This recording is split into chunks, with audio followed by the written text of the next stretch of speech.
Okay, time for another video on our way to the end here. We're going to talk about radioactive dating now. And I don't mean dating Spider-Man or some such. So because of the fact that these radioactive isotopes decay with first order kinetics, because of the fact that they're not affected by temperature or other things like that, their decay should be pretty consistent over 1,000 years, 50,000 years, or 1,000,000 years. So because of this, if we get a little bit creative, or not creative, but intelligent, I guess, with the way that we look at what's decaying, we can figure out the age of things. So one of the common things is radiocarbon dating.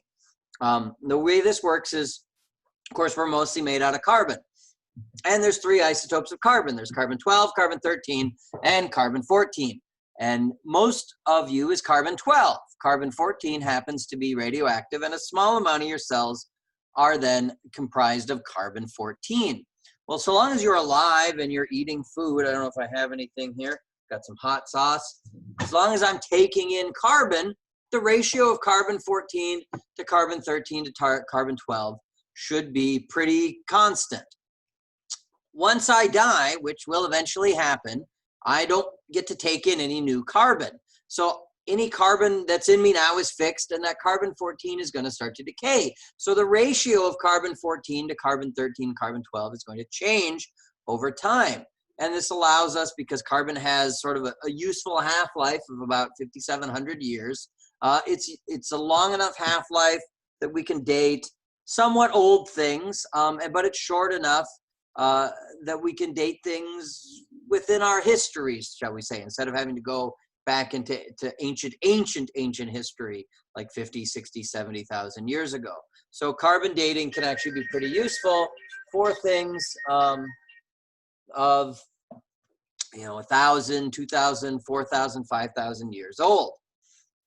So right here we're looking at that ratio of carbon-14 to carbon-12, and then eventually, if we're no longer replenishing that ratio or the carbon, that ratio is going to start to decrease over time. So we can base then on that ratio determine how much or how many half-lives has that carbon-14 undergone, and therefore how old is that particular substance. And just like anything else, we saw that graph of half-lives and how the amount of that substance is going to get very, very small, start to approach 0 after 7, 8, 9 half-lives. So carbon dating is useful only out to about 9 half-lives, or things that are about 50,000 years old. So like I said, these are good for things within our history if we want to look at slightly prehistoric things, or maybe ancient Egypt, stuff like that.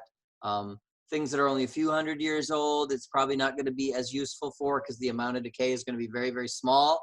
You have to be extremely precise with your measurements in that case. Or if you go much, much, much older, of course, then it's not going to work anymore. So an ancient bone contains 1/8 of the amount of carbon-14 found in a living organism. How old is the bone? So again, this one we could do some equations, but we don't really need to. We say 1/8. So 1 half-life would be 1/2. 2 half-lives would be 1/4. 3 half-lives would be 1/8.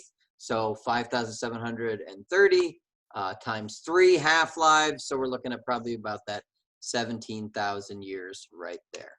Yep, 3 carbon-14 half-lives.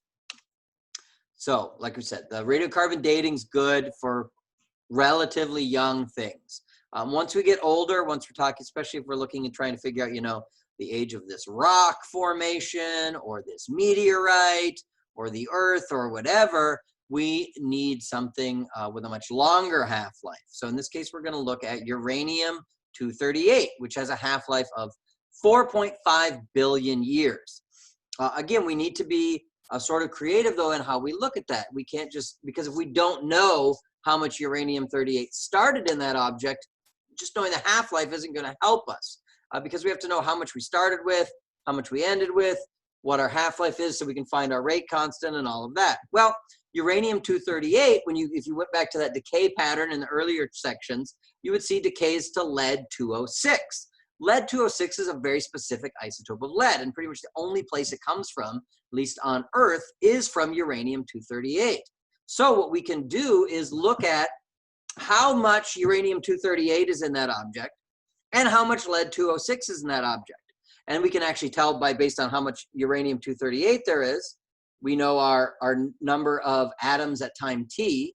And if we add the number of atoms of lead-206 to that, because the only place that could have come from was the decaying uranium-238, we know the total number of uranium-238 at time 0. And then with the half-life, we know our K, and we could solve for the age of that particular substance. That's how we just estimated the age of the Earth by that uranium-238 lead-206 ratio. Or there's several other isotopes that have very long half-lives. Potassium-40 to argon-40 is another dating method. And estimate the age of the Earth is inconsistent with the age of the universe. So the age of the universe is noticeably older in this case. So we're going to stop there. That just talks about how we do radioactive dating, and then I'll do an example problem in the next video.